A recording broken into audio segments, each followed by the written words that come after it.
Next हे जे फोटोमध्ये आहेत हे XML आहेत, कुर्डुवाडीचे XML आहेत. डॉक्टर विनायकराव पाटील आणि विनायकराव पाटील XML आहेत, त्यांच्या कॉलेजमध्ये लेक्चर होतं. नेक्स्ट ते ऑनलाईन लेक्चर झालं होतं RP college Osmanabad. Next next next next next बरेच ऑनलाईन लेक्चर झालेत. Akkalkot. Next Vivekanand college, WIPR celebration in my college, world intellectual property day. Next पालीचं लेक्चर आहे. नेक्स्ट संजय गोडावत युनिव्हर्सिटीमध्ये इन्स्टिट्यूटमध्ये इंजिनिअरिंगच्या प्रोफेसरसाठी हल्ली एक लेक्चर झालं. नेक्स्ट PhDच्या विद्यार्थ्यांसाठी लेक्चर झालं केमिस्ट्री डिपार्टमेंटला शिवाजी युनिव्हर्सिटीला. नेक्स्ट बऱ्याचशा ऍक्टिव्हिटीजमध्ये IPRच्या मी इन्व्हॉल्व होतो. नेक्स्ट आता फायनली शेवटची स्लाइड की मी जो रिसर्च केला त्याच्यापासून मला काय मिळालं. I got patent. मला माझं पेटंट मिळालं, त्याच्यावरती 20 वर्ष माझा अधिकार आहे. नांदेडची एक कंपनी आता माझ्याबरोबर कमर्शियलाइज करायला तयार आहे. ते डायरेक्ट अँटी कॅन्सर ड्रग हा त्यांचा एरिया ऑफ प्रोडक्शन आहे. तर ते मला म्हणतात की सर आम्ही कमर्शियलाइज करतो, आपण कराराच्या गोष्टी करूया. पब्लिकेशन्स मिळाली मला, स्कोपस बेस्ड अवॉर्ड्स बरेचसे मिळाले. सिव्हिलियन मिळाले, बेस्ट टीचर मिळाले, बेस्ट रिसर्चर मिळाले, रिकॉग्निशन ॲज अ सायंटिस्ट. पण मी सांगितलं की माझी बरीच रिकॉग्निशन आहे. त्यातलं आदटे सरांनी कॉलेजमध्ये आल्यावर सायक्लिस्ट हे पहिलं लेबल मला लावलं. सो आय एम हॅपी की मला रादर दॅन प्रोफेसर आणि सायंटिस्ट म्हणण्यापेक्षा सायक्लिस्ट म्हणून ओळखतात. रिकॉग्निशन देत मनी, पैसे भरपूर मिळतात. I am very young professor in Sangola. वयाच्या 45च्या अगोदर मला प्रोफेसरशिप मिळाली, गाईडशिप मिळाली, बऱ्याचशा गोष्टी करत गेलो आणि मला लवकर मिळत गेल्या आयुष्यामध्ये. फायनली एक टेक होम मेसेज आहे माझा to all you people. Money, शेवटी जरी मी मनी लिहिलं असेल, money is just the number for those people who have good knowledge. त्यांच्याकडे चांगलं ज्ञान आहे, त्यांच्यासाठी पैसा ही गोष्ट आज ना उद्या येते आणि भरपूर येते. Next thank you very much. If you have any questions, any queries, feel free, don't hesitate. You can ask anything or conversation, discussion type.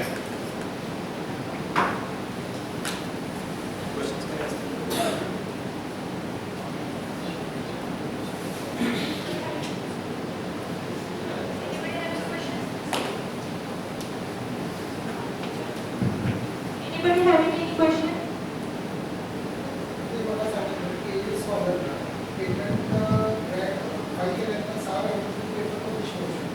Yes. नाही आहे तसं. First protect and then publish ते म्हटलं नाही. यू रीड पेटंट लॉज वाचा तुम्ही काय. त्याच्यामध्ये बरेचसे बुक्स तुम्हाला ऑनलाईन सुद्धा मिळून जातील.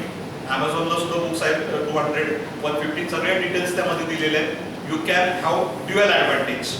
First you file your patent, let it get published in the gadget and after 6 months you can publish your paper. तुम्ही पेपर पब्लिश करू शकता. एकदा तुम्ही प्रोटेक्ट केलं ना तुमची आयडिया प्रोटेक्ट केली, तुमचा टॉपिक प्रोटेक्ट केला, तुमचा ॲब्स्ट्रॅक्ट पब्लिश झालं, तुमचं टायटल प्रोटेक्ट झालं, तुम्ही पब्लिकेशन करू शकता. पण फक्त थोडे चेंजेस करायला तुम्हाला from the point of the plagiarism मध्ये ते येऊ नये म्हणून थोडं बदलून लिहायचं टायटल, ॲब्स्ट्रॅक्ट वगैरे. And you can have dual advantage केलेले शिवाजी युनिव्हर्सिटीमध्ये लोकांनी. जो पेटंटचा टॉपिक प्रज्ञा पाटीलचं मी एक्झाम्पल तुम्हाला सांगितलं. डिझाईन रजिस्ट्रेशन आहे तिचं या टॉपिकवरती आणि त्या टॉपिकवरती तिथं स्प्रिंजरला पेपर पब्लिश आहे. ओके.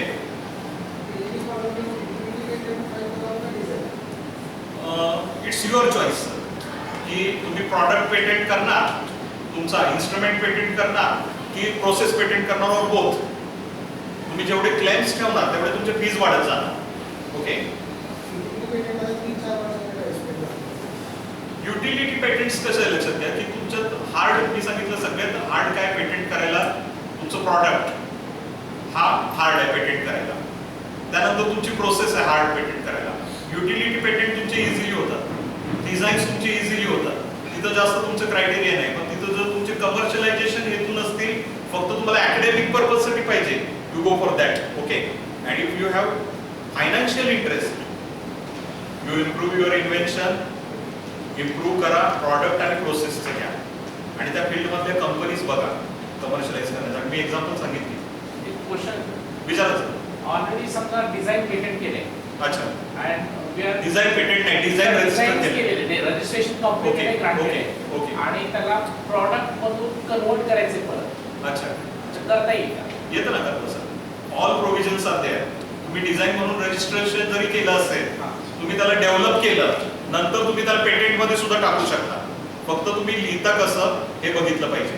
तुम्ही लॉयरची हेल्प घ्या किंवा माझ्याकडे पाठवा. I will study that. कोणता सब्जेक्ट तुमचा? Biomedical implant design. अच्छा करू शकता तुम्ही. काय डिझाईन आता बघितलं तुम्ही की पेपर पण पब्लिश आहे प्राध्या पाटीलचा आणि तिनं डिझाईन पण रजिस्ट्रेशन केलेलं आहे. ओके, पण पेपर पब्लिश केलं तिथं नॉवेल्टी गेली, लक्षात घ्या. डिझाईन मध्ये क्रायटेरिया वेगळे आहेत डिझाईन लॉ मध्ये आणि पेटंट लॉचे सांगतो तुम्हाला मी. पहिला क्रायटेरिया काय सांगितला पेटंटचा? New or novelty, not criteria for the design. Design have originality. डिझाईनचा criteria काय बघा? ओरिजिनॅलिटी. डिझाईनला नॉवेल्टी न्यू लागत नाही. पण पब्लिकेशनला जे वापरले मटेरियल, अच्छा, हे डिझाईन नाहीच आहे. हे डिझाईन नाही. Then you can definitely go for patent. आणि जरी वापरलं, लक्षात घ्या मी काय सांगतोय, पेटंटचा क्रायटेरिया नॉवेल्टी, न्यूनेस आणि डिझाईनचा क्रायटेरिया ओरिजिनॅलिटी, तुमच्या डिझाईनची ओरिजिनॅलिटी. दुसरी गोष्ट, इकडे तुम्ही डिझाईन मध्ये क्लेम्स ठेवत नाहीये, त्यामुळे ते इझिली ग्रँट होत आहे. पण पेटंट मध्ये तुम्ही क्लेम्स ठेवताय, त्यामुळं ते हार्ड टू ग्रँट आहे, लक्षात घ्या. रिजेक्शनचे चान्सेस जास्त आहेत तिथं. सर ह्युमन बॉडीवर आपण प्रोसेस करू शकतो पेशंट पेटंटच्या. That is allowed only in some subjects. काही सब्जेक्ट्स मध्ये फक्त अलाउड आहे, लक्षात घ्या. And it is by the permission of ethical committees.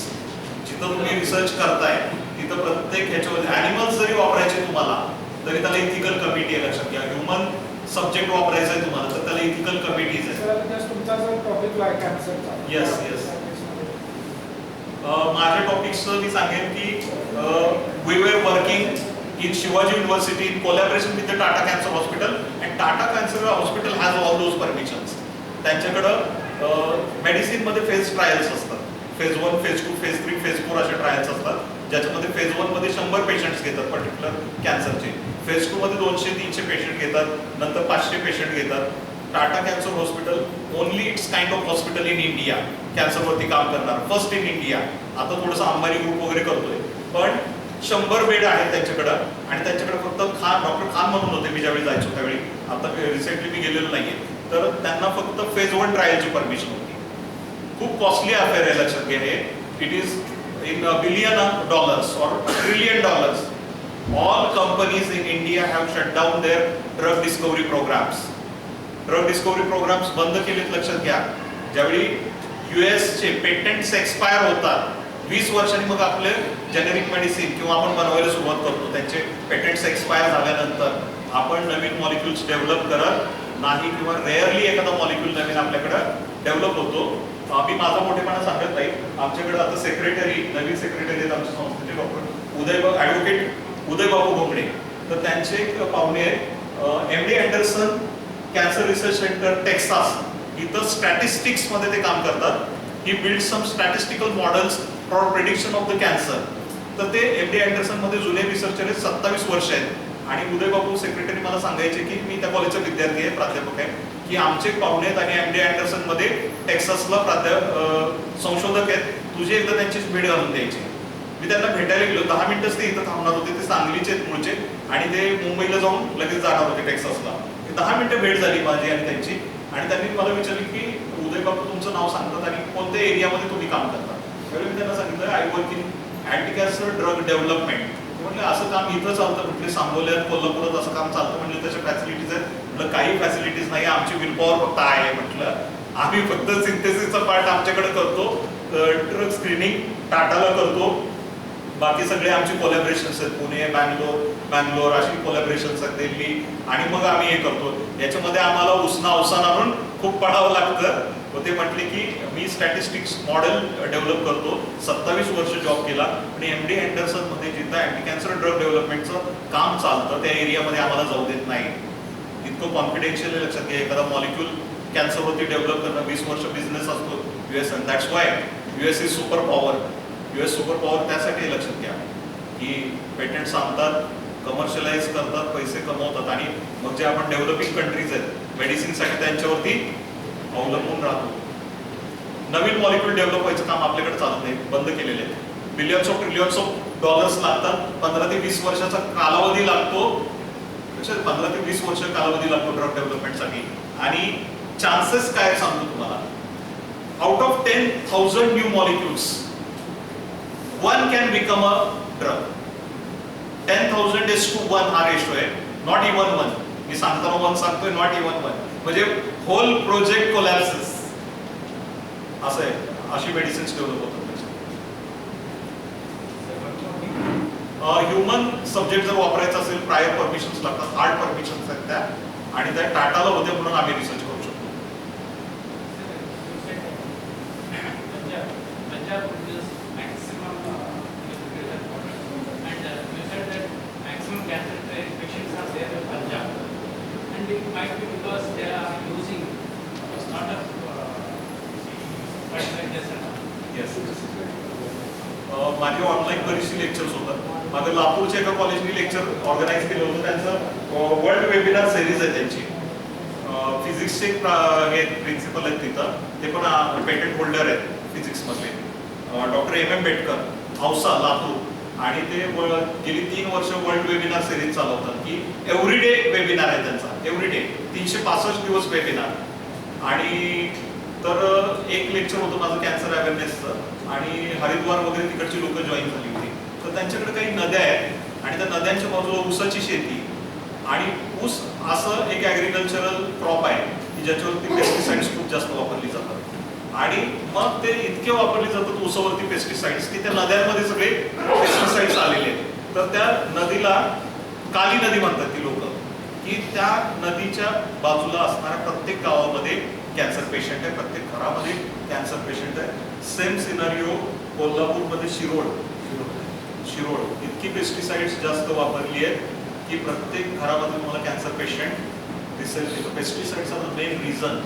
Chemically induced carcinogenesis, वेगवेगळे कार्सिनोजेनेसिस कॅन्सर तयार होण्याचे प्रकार आहेत. त्यामध्ये केमिकल्स टॉपला आहेत, लक्षात घ्या. आणि particularly pesticides all over India.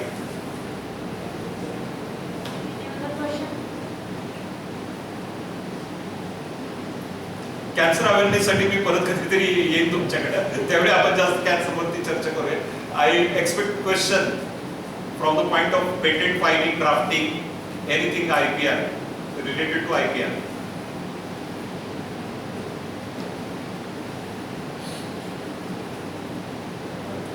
Karade sir is one of my colleague. He's from physics.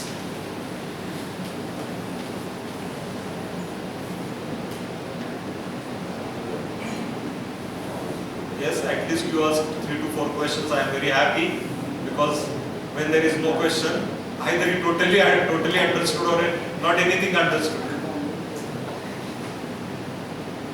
No question, sir. Thank you.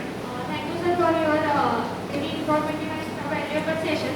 Now I invite Head of Civil Engineering Department, Professor Shivananda Mani, sir, to give a vote of thanks.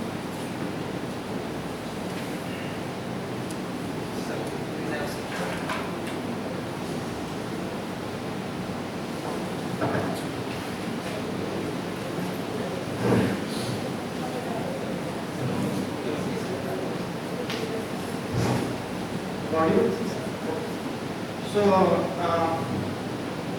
today we have eminent personality, Dr. Prakash Sir.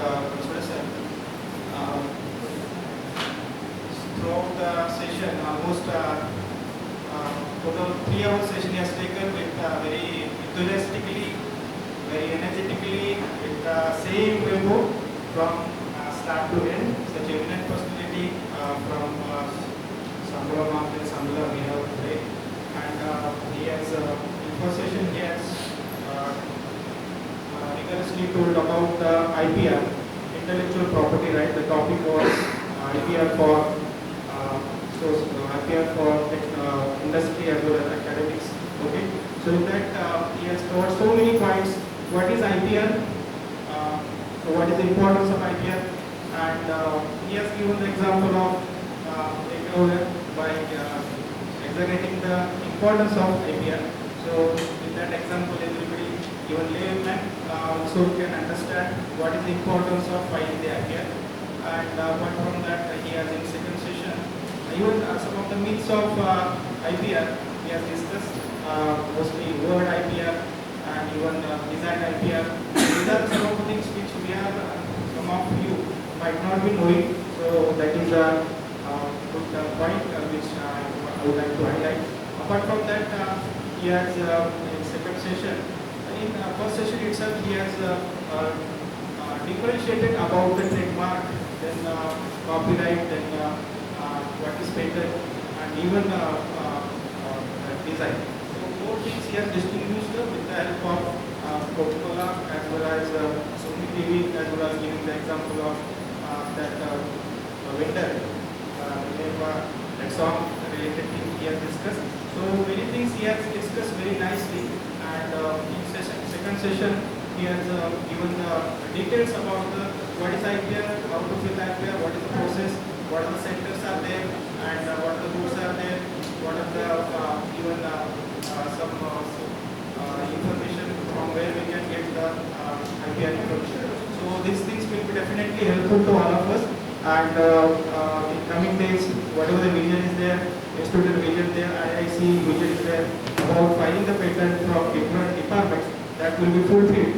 And at this point, I would like to thank him on behalf of Technical Campus, College of Engineering and Research, as well as the IIC, that is Innovation Institution Innovation Council President, his team, as well as all the head of the departments, as well as management, principal, vice principal, and all the faculty members. Your session is really inviting, sir, and such kind of sessions I request you to have in our organization. So definitely in coming days, if you have good collaboration with you, so definitely from each department, at least one aspect, one idea can be filled. And thank you very much once again. Thank you. Collaboration जरी कुणाला करायचं असेल research topic मधलं तरी आपण करू शकतो. पाठीमागे एक एक्झाम्पल सांगतो की ग्राफिन ऑक्साईड वरती आम्ही काम करत होतो. ग्राफिन ऑक्साईड पासून सेन्सर बनवतात. तर डीकेटीचं जे टेक्सटाईल इंजिनिअरिंग फेमस आहे, तर टेक्सटाईलची काही मुलं आमच्याकडे आली होती कोलॅबरेशनसाठी विचारतात. त्यावेळी आम्ही त्यांना सांगितलं की ग्राफिन ऑक्साईड हे बेटर सेन्सर म्हणून वापरलं जाऊ शकतं. आम्ही तयार करून देतो ग्राफिन ऑक्साईड नॅनो मटेरियल्स. तर त्यांनी तो शर्ट मध्ये वापरलेला लक्षात घ्या.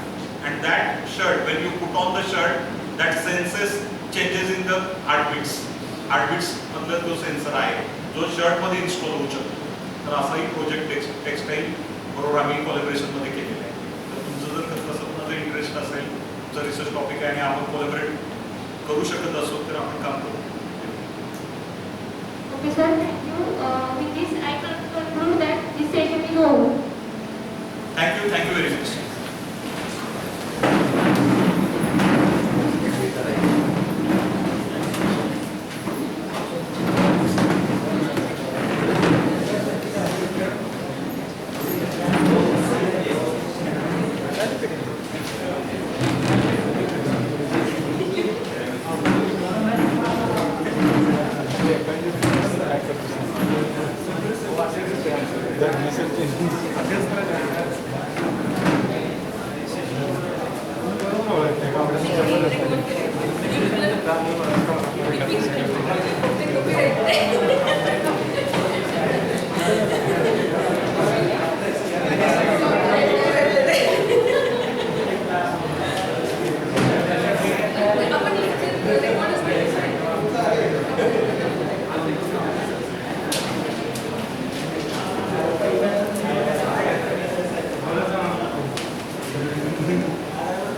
you.